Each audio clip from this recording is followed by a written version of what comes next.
এরকম মৃত্যু কাম্য নয়, এরকম যাওয়া উচিত হয়নি, কিন্তু আমরা তো ঠিক করি না, সেদিন নয় যা হয়েছে। কিন্তু আমি মনে করি আমাদের শিক্ষা, সংস্কৃতি, আমাদের সমাজ, আমাদের চলচ্চিত্র জগৎ ক্ষতিগ্রস্ত হলো।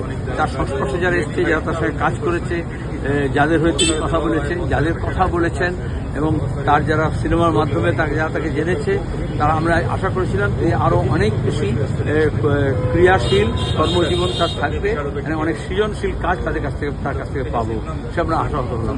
সেলিম, তার ছবি নিয়ে কিন্তু তৎকালীন সরকার নানা ধরনের একটা বিরোধমূলক একটা পরিস্থিতি তৈরি করেছিল। এটা তো আমাদের রাজনীতি, অর্থনীতি, সমাজ সবেতেই প্রশাসন বিগত 15 বছর ধরে আমরা ক্ষতি স্বীকার করেছি, এবং তারা অযথা নানা রকম বিতর্কের জন্ম দিয়েছেন।